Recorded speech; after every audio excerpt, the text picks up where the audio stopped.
Assalamualaikum warahmatullahi wabarakatuh. Salam sejahtera bagi kita semua, Om Swastiastu, Namo Buddhaya, salam kebajikan. Apa kabar para relawan dan aktivis Badan Gizi Nasional Indonesia?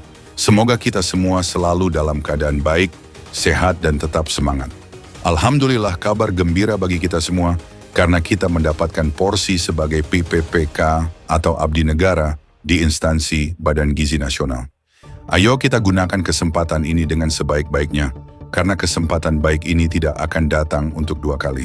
Saya sebagai admin channel, saya mengucapkan selamat datang di titik kumpul CASN Channel dan Ana Abrori Channel. Kami hadir untuk membersamai kawan-kawan semua, meraih mimpi dan mewujudkan asa, agar kita bertambah semangat bekerja, mengabdi dan menjadi pelopor program makan bergizi gratis sebagai program utama dari Badan Gizi Nasional. Di dalam video ini kita akan belajar bersama mengenai latihan soal ujian seleksi berdasarkan kisi-kisi resmi dari Panitia Seleksi P3K, Pegawai Pemerintah dengan Perjanjian Kerja Badan Gizi Nasional Indonesia. Silahkan teman-teman pelajari dan pahami karakteristik soal-soal yang nanti akan kita bahas di video ini, karena ini merupakan bekal Anda untuk menghadapi ujian seleksi nanti. Dan apabila teman-teman ingin versi lengkapnya terkait modul belajar, bank soal dan tryout online bagi formasi penata, layanan operasional dan pengelola, layanan operasional baik formasi umum maupun khusus, dapat segera berkonsultasi dan menghubungi nomor admin yang ada pada tautan deskripsi video ini. Kami akan bantu dan membimbing dengan sebaik-baiknya, karena ini merupakan amanah dan pesan yang harus kami laksanakan. Baiklah kawan-kawan semua, karena waktu ini sangat singkat dan terbatas, maka mari kita mulai belajar bersama dengan terlebih dulu berdoa menurut agama dan keyakinan kita masing-masing. Formasi, pengelola layanan operasional. Kerangka pokok materi. 1. Pemahaman regulasi aparatur sipil negara. Undang-Undang Nomor 5 Tahun 2014 tentang ASN beserta perubahannya, asas, prinsip, nilai dasar, dan kode etik ASN, hak dan kewajiban pegawai, jenis dan kedudukan ASN termasuk PPPK, sistem merit dalam manajemen ASN, larangan dan sanksi bagi ASN. 1. Seorang pengelola layanan operasional di Badan Gizi Nasional menerima instruksi lisan dari atasan langsung untuk memprioritaskan penyaluran bantuan pangan mikronutrien kepada kelompok masyarakat tertentu yang tidak termasuk dalam kriteria sasaran program nasional. Instruksi tersebut bertentangan dengan Peraturan Menteri Kesehatan Nomor 12 Tahun 2023 tentang Standar Operasional Penyaluran Bantuan Gizi. Tindakan yang paling sesuai dengan prinsip sistem merit dan kode etik ASN adalah: A. Melaksanakan instruksi tersebut demi menjaga hubungan kerja dengan atasan. B. Menolak instruksi secara terbuka di depan rekan kerja untuk menunjukkan integritas. C. Mengikuti instruksi, tetapi membuat catatan internal sebagai bentuk perlindungan diri. D. Mengonfirmasi kembali kepada atasan secara tertulis dan meminta justifikasi berbasis regulasi. E. Mengabaikan instruksi tersebut tanpa konfirmasi lebih lanjut. Jawaban yang tepat dari soal di atas adalah D. Pembahasan dari pertanyaan di atas yaitu bahwa sesuai pasal 4 ayat atau 2 Undang-Undang Nomor 5/2014, prinsip sistem merit mencakup akuntabilitas, transparansi, dan kepatuhan terhadap peraturan perundang-undangan, kode etik ASN atau Permenpanrap Nomor 20/2021, menekankan kewajiban untuk tidak melaksanakan perintah yang melanggar peraturan. Opsi D paling tepat karena menunjukkan komitmen terhadap regulasi tanpa menyebabkan konflik langsung, sekaligus memenuhi prinsip komunikasi birokrasi yang tertib. Opsi A melanggar prinsip akuntabilitas, B tidak profesional, C berpotensi menyalahi kode etik karena pasif terhadap pelanggaran, dan E melanggar prinsip koordinasi dan hierarki kerja. 2. Dalam pelaksanaan tugas di daerah terpencil, seorang pengelola layanan operasional menemukan bahwa sebagian besar tenaga honorer yang membantu distribusi suplemen gizi tidak memiliki kontrak kerja formal. Ia diminta menandatangani laporan keuangan yang mencantumkan alokasi anggaran untuk tenaga tersebut. Tindakan yang sesuai dengan larangan dalam Undang-Undang AS adalah: A. Menandatangani laporan karena anggaran telah digunakan secara efektif. B. Menolak menandatangani dan melaporkan ke Inspektorat Jenderal. C. Meminta pengesahan dari kepala daerah sebelum menandatangani. D. Menandatangani dengan catatan kaki bahwa tenaga tersebut tidak terdaftar resmi. E. Mengusulkan rekrutmen PPPK darurat untuk menggantikan tenaga honorer tersebut. Jawaban yang tepat dari soal di atas adalah B.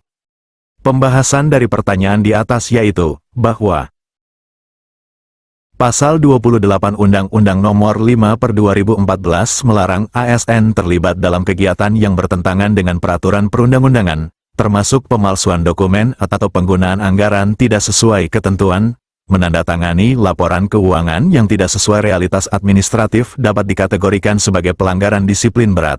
Opsi B paling sesuai karena mencerminkan kewajiban ASN untuk melaporkan penyimpangan sesuai pasal 5 ayat atau 2, huruf F. Opsi A, C, dan D berpotensi melanggar larangan ASN, sedangkan E tidak relevan dengan konteks pelaporan keuangan.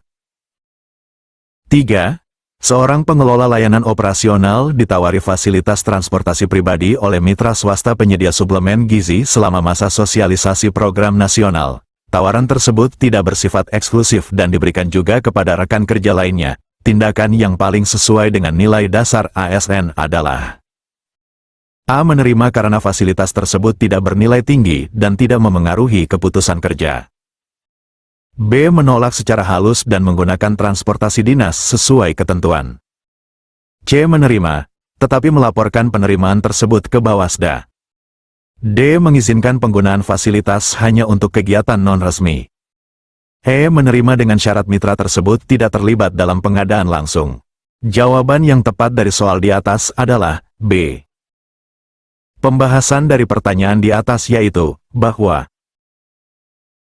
nilai dasar ASN menurut Undang-Undang Nomor 5/2014 mencakup akuntabilitas, netralitas, dan bebas dari konflik kepentingan. Pasal 5 ayat atau 2, huruf G melarang ASN menerima hadiah atau fasilitas dari pihak yang berkepentingan dengan tugasnya. Meskipun tawaran tidak eksklusif, penerimaan tetap berpotensi menciptakan ketergantungan atau persepsi konflik kepentingan. Opsi B paling sesuai karena menjaga integritas dan kemandirian. Opsi lain berisiko melanggar kode etik ASN atau Permen Panrap Nomor 20/2021. 4. Dalam proses evaluasi kinerja tahunan, seorang pengelola layanan operasional dinilai tidak memenuhi target distribusi paket suplemen gizi akibat keterlambatan pengadaan dari pusat. Ia mengajukan keberatan karena keterlambatan tersebut di luar kendalinya. Respons yang sesuai dengan prinsip sistem merit adalah A. Menilainya tetap gagal karena output tidak tercapai. B. Memberikan penilaian berdasarkan upaya mitigasi yang dilakukan oleh yang bersangkutan. C. Menangguhkan penilaian hingga tahun berikutnya. D. Mengalihkan tanggung jawab penilaian kepada pihak pusat. E. Memberikan nilai rata-rata dari capaian tahun sebelumnya. Jawaban yang tepat dari soal di atas adalah B.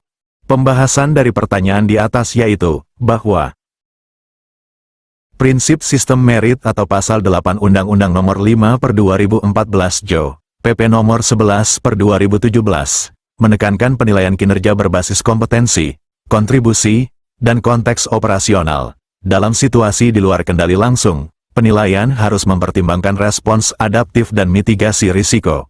Opsi B mencerminkan prinsip keadilan substantif. Opsi A bersifat mekanistik dan tidak sesuai dengan sistem merit, sedangkan C, D, dan E melanggar prinsip objektivitas dan akuntabilitas. 5. Seorang pengelola layanan operasional mengetahui bahwa rekan kerjanya menggunakan data sasaran penerima bantuan gizi untuk kepentingan kampanye politik calon legislatif. Tindakan yang wajib dilakukan sesuai ketentuan undang-undang AS adalah A. Menegur rekan kerja tersebut secara pribadi. B. Melaporkan kepada Komisi ASN sebagai pelanggaran netralitas. C. Mengabaikan karena tidak terlibat langsung. D. Melaporkan kepada KPU sebagai pelanggaran kampanye. E. Menyarankan pengunduran diri rekan kerja tersebut dari tugas operasional. Jawaban yang tepat dari soal di atas adalah B. Pembahasan dari pertanyaan di atas yaitu bahwa Pasal 2 huruf Undang-Undang Nomor 5/2014 menegaskan bahwa ASN harus netral dan tidak terlibat dalam kegiatan politik praktis. Pelanggaran ini termasuk pelanggaran disiplin berat atau PP Nomor 94/2021. Kewajiban melapor diatur dalam Pasal 5 ayat atau 2 huruf F. Komisi ASN berwenang menangani pelanggaran netralitas ASN. Opsi B paling tepat. Opsi A tidak cukup. C melanggar kewajiban ASN. D tidak relevan karena KPU tidak menangani pelanggaran ASN. Dan E bukan kewenangan individu. 6. Dalam keadaan darurat gizi akibat bencana alam, seorang pengelola layanan operasional memutuskan mendistribusikan stok cadangan nasional tanpa persetujuan tertulis dari pusat berdasarkan klausul darurat dalam SOP Badan Gizi Nasional. Tindakan tersebut kemudian dipertanyakan dalam audit. Pertimbangan hukum yang melindungi ASN dalam situasi ini adalah: A. Hak prerogatif sebagai pejabat operasional lapangan. B. Asas desentralisasi dalam manajemen bencana. C. Perlindungan hukum bagi ASN yang bertindak dalam rangka kepentingan umum dan berdasarkan SOP. D. Kewenangan khusus dalam PP Nomor 18/2023 tentang gizi darurat. E. Prinsip efisiensi anggaran dalam kondisi krisis. Jawaban yang tepat dari soal di atas adalah C. Pembahasan dari pertanyaan di atas yaitu bahwa Pasal 5 ayat atau 2 huruf Undang-Undang Nomor 5/2014 menyatakan bahwa ASN berhak atas perlindungan hukum selama melaksanakan tugas sesuai ketentuan peraturan perundang-undangan. SOP yang sah merupakan bagian dari peraturan internal yang mengikat. Opsi C paling tepat karena merujuk pada perlindungan yang eksplisit dalam Undang-Undang AS. Opsi A tidak diakui dalam sistem birokrasi Indonesia. B tidak relevan secara langsung. D tidak ada atau PP Nomor 18/2023 tidak ada terkait gizi darurat. Dan E bukan dasar hukum. 7. Seorang pengelola layanan operasional diminta menjadi saksi ahli dalam perkara korupsi pengadaan suplemen gizi di pengadilan. Ia khawatir hal tersebut akan mengganggu karir atau hubungan kerja. Hak yang dijamin Undang-Undang AS dalam situasi ini adalah: A. Hak atas promosi otomatis sebagai bentuk apresiasi. B. Hak atas perlindungan dari ancaman atau tekanan. C. Hak untuk menolak panggilan pengadilan demi netralitas ASN. D. Hak atas cuti panjang tanpa batas selama proses persidangan. E. Hak untuk mengalihkan tugas kepada atasan selama persidangan. Jawaban yang tepat dari soal di atas adalah B. Pembahasan dari pertanyaan di atas yaitu bahwa Pasal 5 ayat atau 2 huruf Undang-Undang Nomor 5/2014 menjamin hak atas perlindungan dari ancaman atau tekanan dalam menjalankan tugas. Menjadi saksi dalam perkara pidana adalah kewajiban warga negara dan tidak bertentangan dengan netralitas ASN. Opsi B tepat. Opsi A tidak dijamin. C salah karena netralitas tidak menghalangi kewajiban hukum. D dan E tidak diatur secara khusus dalam Undang-Undang AS. 8. Dalam rekrutmen PPPK Badan Gizi Nasional, seorang pengelola layanan operasional diminta merekomendasikan kerabat dekatnya yang memenuhi kualifikasi teknis. Tindakan yang sesuai dengan prinsip sistem merit adalah: A. Memberikan rekomendasi karena kualifikasi teknis terpenuhi. B. Menolak memberikan rekomendasi meskipun kualifikasi terpenuhi. C. Mengusulkan agar kerabat tersebut mengikuti seleksi terbuka tanpa intervensi. D. Memberikan rekomendasi dengan catatan hubungan keluarga. E. Mengundurkan diri dari panitia rekrutmen. Jawaban yang tepat dari soal di atas adalah C. Pembahasan dari pertanyaan di atas yaitu bahwa prinsip sistem merit atau Pasal 8 Undang-Undang Nomor 5/2014 menekankan kesetaraan kesempatan tanpa nepotisme. Rekomendasi pribadi, meski kualifikasi terpenuhi, berpotensi menimbulkan konflik kepentingan. Opsi C paling sesuai karena menjaga integritas proses seleksi. Opsi A melanggar prinsip keadilan substantif. B terlalu ekstrim. D tetap berisiko konflik kepentingan. Dan E tidak proporsional. 9. Seorang pengelola layanan operasional ditempatkan di wilayah dengan mayoritas etnis tertentu. Ia diminta oleh kepala daerah setempat untuk menyesuaikan kriteria sasaran program gizi berdasarkan pertimbangan etnis. Respons yang paling sesuai dengan asas pemerintahan yang baik adalah A. Menyesuaikan karena memperkuat hubungan dengan pemerintah daerah. B. Menolak dan menjelaskan bahwa kriteria sasaran bersifat universal dan berbasis data ilmiah. C. Melibatkan tokoh adat dalam penentuan sasaran tanpa mengubah kriteria teknis. D. Mengusulkan modifikasi kriteria berdasarkan masukan lokal. E. Meminta petunjuk tertulis dari Menteri Kesehatan. Jawaban yang tepat dari soal di atas adalah B. Pembahasan dari pertanyaan di atas yaitu bahwa Asas Umum Pemerintahan yang Baik atau UU Nomor 30/2014 tentang Administrasi Pemerintahan mencakup legalitas, kepastian hukum, dan proporsionalitas. Program gizi nasional harus berbasis data ilmiah dan tidak diskriminatif atau Pasal 3 Undang-Undang Nomor 5/2014. Opsi B paling tepat karena menjunjung tinggi prinsip non-diskriminasi dan berbasis bukti. Opsi A melanggar asas legalitas, C dan D berpotensi menyimpang dari standar nasional, E tidak diperlukan karena regulasi sudah jelas. 10. Seorang pengelola layanan operasional mengetahui bahwa laporan realisasi program gizi yang diserahkan ke pusat oleh timnya terdapat kelebihan capaian 15% dibanding data lapangan. Ia tidak terlibat langsung dalam penyusunan laporan tersebut. Tindakan yang wajib diambil sesuai kode etik ASN adalah A. Mengabaikan karena tidak terlibat langsung. B. Meminta tim untuk merevisi laporan sebelum dikirim ulang.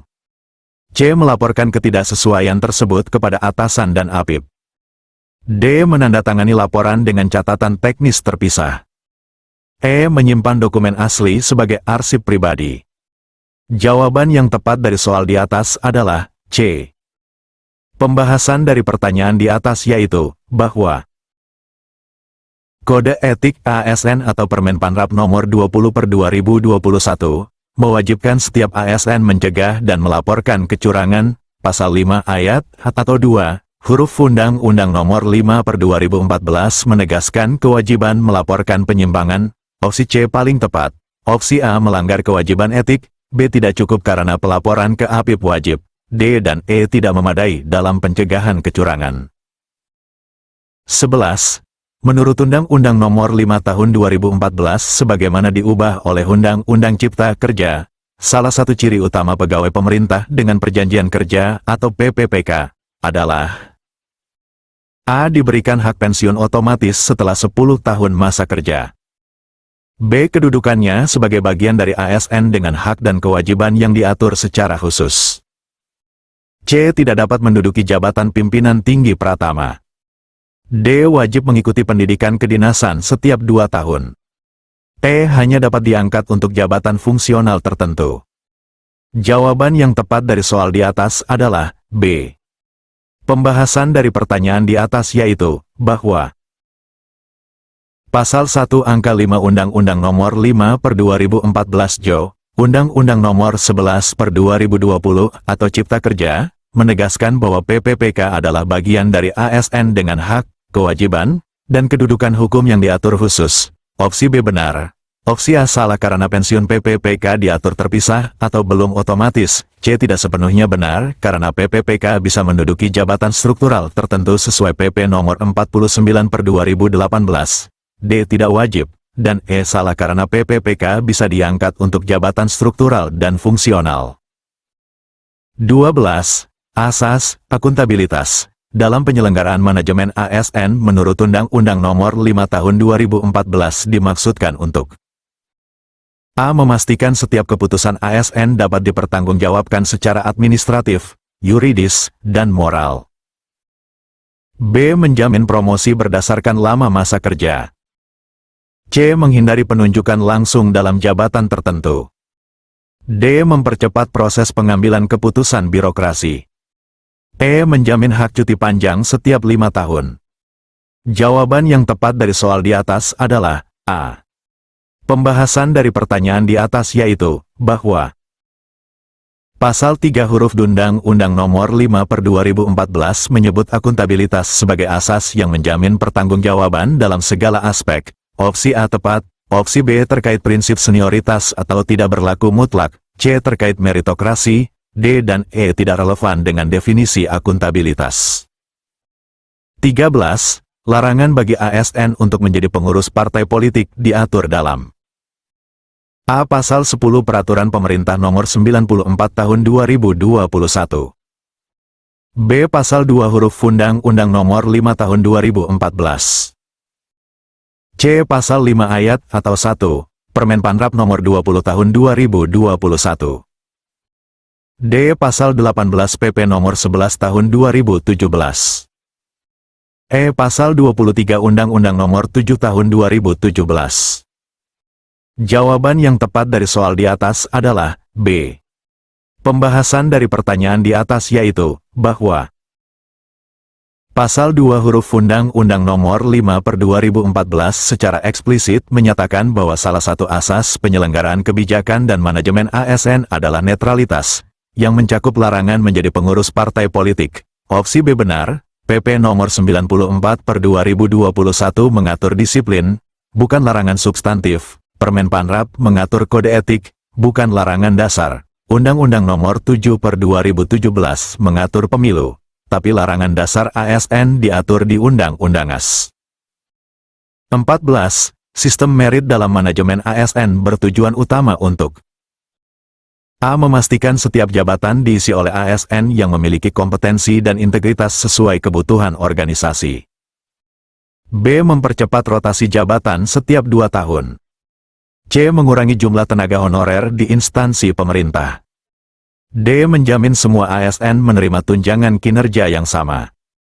E. Meminimalkan intervensi politik dalam birokrasi.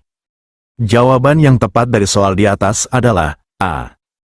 Pembahasan dari pertanyaan di atas yaitu, bahwa Penjelasan Umum Undang-Undang Nomor 5/2014 menyatakan bahwa sistem merit bertujuan menempatkan orang tepat pada jabatan tepat berdasarkan kompetensi dan integritas. Opsi A paling komprehensif, opsi E benar secara parsial, tetapi bukan tujuan utama. B, C, D tidak relevan dengan definisi sistem merit. 15. Hak ASN untuk mendapatkan pengembangan kompetensi dijamin dalam A. Pasal 5 ayat atau 2, huruf A Undang-Undang Nomor 5 Tahun 2014. B. Pasal 20 PP Nomor 11 Tahun 2017. C. Pasal 12 Permenpanrap Nomor 20 Tahun 2021. D. Pasal 7 Undang-Undang Nomor 11 Tahun 2020. E. Pasal 3 PP Nomor 49 Tahun 2018. Jawaban yang tepat dari soal di atas adalah A. Pembahasan dari pertanyaan di atas yaitu, bahwa Pasal 5 ayat atau 2, huruf A Undang-Undang Nomor 5/2014 secara eksplisit menyatakan hak ASN atas pengembangan kompetensi melalui pendidikan dan pelatihan. Opsi A benar. Regulasi turunan mengatur teknis, tetapi jaminan hak berada di Undang-Undang Pokok. Seluruh soal dan pembahasan disusun berdasarkan regulasi terkini hingga Desember tahun 2025, termasuk Undang-Undang Nomor 5/2014, Undang-Undang Cipta Kerja atau Nomor 11/2020, PP Nomor 11/2017, PP Nomor 94/2021, Permenpanrap Nomor 20/2021, dan kebijakan operasional Badan Gizi Nasional yang selaras dengan Kementerian Kesehatan RI. Baiklah kawan-kawan semua, kita cukupkan belajar kita di video ini. Semoga video ini bermanfaat dan dapat menambah wawasan pengetahuan kita untuk menghadapi ujian seleksi nanti. Terima kasih yang sudah menyimak dari awal sampai akhir video ini. Jangan lupa untuk tetap menjaga kesehatan, tetap kompak dan semangat, dan yakinlah bahwa harapan kita akan dipermudah. Silahkan berikan tanggapan berupa like, komen, dan subscribe agar kita bisa terus berjuang bersama. Sampai jumpa di video selanjutnya. Wassalamualaikum warahmatullahi wabarakatuh. Salam sejahtera bagi kita semua. Om Swastiastu, Namo Buddhaya, salam kebajikan.